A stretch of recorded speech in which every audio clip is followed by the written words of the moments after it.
നമ്മൾ ഇന്ന് എല്ലാവരും നേരിടുന്ന ഒരു പ്രശ്നമാണ് വേസ്റ്റ് മാനേജ്മെന്റ്. ഈ വേസ്റ്റ് മാനേജ്മെന്റിന് ശാശ്വത പരിഹാരവുമായി KSWMP IFFK വേദിയിൽ ഒരു സ്റ്റോൾ അവതരിപ്പിച്ചിട്ടുണ്ട്. ആ സ്റ്റോളിൽ വേസ്റ്റ് എങ്ങനെയാണ് CNG ആയി മാറുന്നതിന്റെ ഒരു പ്ലാന്റും കൂടെ ഉണ്ട്. നമുക്ക് കൂടുതൽ കാര്യങ്ങൾ അവിടെ ചെന്ന് മനസ്സിലാക്കാം.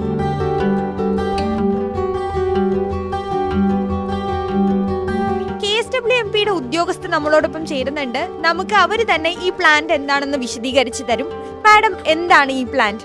ജൈവ മാലിന്യം നമ്മൾ ശേഖരിച്ച് ഒരു സെൻട്രലൈസ്ഡ് ആയിട്ടുള്ള ഒരു പ്രോസസ്സിംഗ് പ്ലാന്റ് എന്നുള്ള രീതിയിലാണ് ബയോ CNG പ്ലാന്റ് നമ്മൾ മോഡലാക്കി ഇവിടെ ഡെമോൺസ്ട്രേറ്റ് ചെയ്തിട്ടുള്ളത്. അപ്പോൾ ഇതിലുള്ള പ്രോസസ്സ് എന്ന് പറയുന്നത് നമ്മൾ നന്നായിട്ട് സെഗ്രിഗേറ്റ് ചെയ്ത ജൈവ മാലിന്യങ്ങൾ ശേഖരിച്ച് നമ്മളൊരു സെൻട്രലൈസ്ഡ് സ്റ്റോറേജ് സെൻറ്ററിൽ കൊണ്ടുവന്ന് അതിനെ ബയോഗ്യാസ് ആക്കി മാറ്റുന്നു. അനറോബിക് പ്രോസസ്സ് എന്ന് പറയും. ആ ബയോഗ്യാസ് എന്ന് പറയുന്നതിൽ ശരിക്കും മീഥൈൻ എന്ന് പറയുന്നത് ഏകദേശം ഒരു 50-60% മാത്രമേ ഉള്ളൂ. പക്ഷേ അതിനകത്ത് ബാക്കി carbon dioxide, hydrogen sulphide ഒക്കെയാണുള്ള മോയ്സ്ചർ.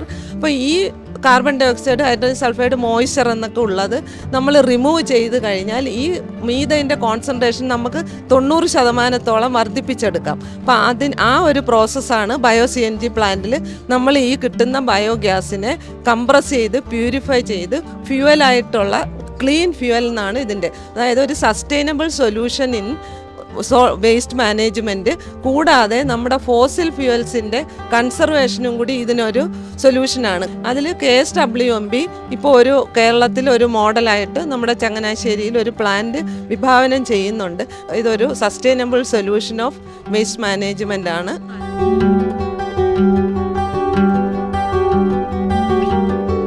ഇതൊരു സെൻട്രലൈസ്ഡ് മോഡലാണ്. ഇപ്പോൾ സെൻട്രലൈസ്ഡ് മോഡൽ എന്ന് പറയുമ്പോൾ നമ്മുടെ വീടുകളിൽ നിന്നും ഹോട്ടലുകൾ അങ്ങനെ നമുക്ക് ബയോഡിഗ്രേഡബിൾ ആയിട്ടുള്ള വേസ്റ്റ് സോഴ്സസിൽ നിന്നും നല്ല സെഗ്രിഗേറ്റ് ചെയ്തിട്ടുള്ള വേസ്റ്റാണ് നമ്മുടെ വേസ്റ്റ് റിസപ്ഷൻ ഏരിയയിൽ വരുന്നത്. അപ്പോൾ ഈ വേസ്റ്റ് റിസപ്ഷൻ ഏരിയയിൽ തന്നെ ഇൻ കേസ് എന്തെങ്കിലും ഇതിൽ ബയോഡിഗ്രേഡബിൾ ഇതിൻ്റെ ക്വാളിറ്റി അച്ചീവ് ചെയ്യാതെ എന്തെങ്കിലും റിജക്റ്റ് ആയിട്ടുള്ള എന്തെങ്കിലും ഐറ്റംസ് ഉണ്ടെങ്കിൽ അത് നമ്മളിവിടെ സെപ്പറേറ്റ് ചെയ്ത് ഇവിടെ ശേഖരിക്കുന്നുണ്ട്. ഇത് കഴിഞ്ഞിട്ട് ഇതൊരു മിക്സിംഗ് ടാങ്കിലാണ് വരുന്നത്. അതായത് ഇതിൽ ബയോഗ്യാസ് ഡൈജസ്റ്ററിൽ കിട്ടേണ്ടുന്ന ആ ക്യാരക്ടറിസ്റ്റിക്സ് കിട്ടേണ്ടുന്ന രീതിയിൽ നമുക്ക് വേണമെങ്കിൽ വാട്ടർ ആഡ് ചെയ്യാം. ആ പെർസെൻറ്റേജ് കിട്ടാൻ വേണ്ടിയിട്ട് ഇവിടെ ഒരു മിക്സിംഗ് ടാങ്ക് വെച്ചിട്ടുണ്ട്. അത് കഴിഞ്ഞിട്ട് ഈ ഡൈജസ്റ്റേഴ്സിൽ വരുന്നു. ഈ ഡൈജസ്റ്റ് ചെയ്ത് ഇതിനകത്ത് അനറോബിക് റിയാക്ഷൻ കഴിഞ്ഞ് ഇതിൽ വരുന്ന, ഞാൻ നേരത്തെ പറഞ്ഞതുപോലെ 45-60% മീഥൈൻ നമുക്ക് കിട്ടുന്നുണ്ട്. കാർബൺ ഡൈ ഓക്സൈഡും മിക്സ് ചെയ്ത ആ ഗ്യാസാണ് നമുക്ക് ഈ ഗ്യാസ് ഹോൾഡറിൽ വരുന്നത്.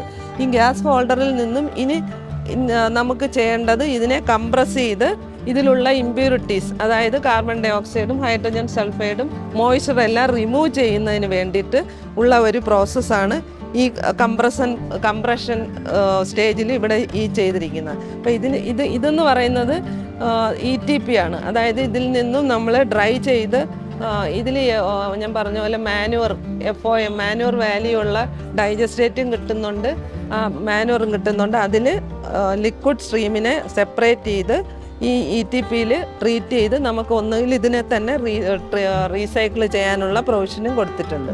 ഈ ഡിസ്പെൻസൻ സെൻറ്ററിൽ നിന്ന് നമുക്ക് ഗ്യാസ് വെഹിക്കിളിന് സിലിണ്ടേഴ്സിലോട്ടാക്കി യൂട്ടിലൈസ് ചെയ്യാൻ പറ്റും. ഇവിടുന്ന് കിട്ടുന്ന മാനുവറിനെ FCO സ്റ്റാൻഡേർഡിലുള്ള മാനുവറാക്കി നമുക്ക് ആവശ്യക്കാർക്ക് അഗ്രികൾച്ചർ യൂണിവേഴ്സിറ്റിയുടെ ആ ഒരു ക്വാളിറ്റി അച്ചീവ് ചെയ്തെന്നാൽ നമുക്ക് അതും യൂട്ടിലൈസ് ചെയ്യാൻ പറ്റും. മാലിന്യം വലിച്ചെറിയില്ലെന്നും ഹരിതകർമ്മസേനയ്ക്ക് കൈമാറുമെന്നും ഞാൻ പ്രതിജ്ഞ ചെയ്യുന്നു. ഹരിതമരത്തിനോടൊപ്പം IFFK വേദിയിൽ നിന്നും പ്രകാശിനോടൊപ്പം ഹരിദാസ്, കൈരളി ന്യൂസ്.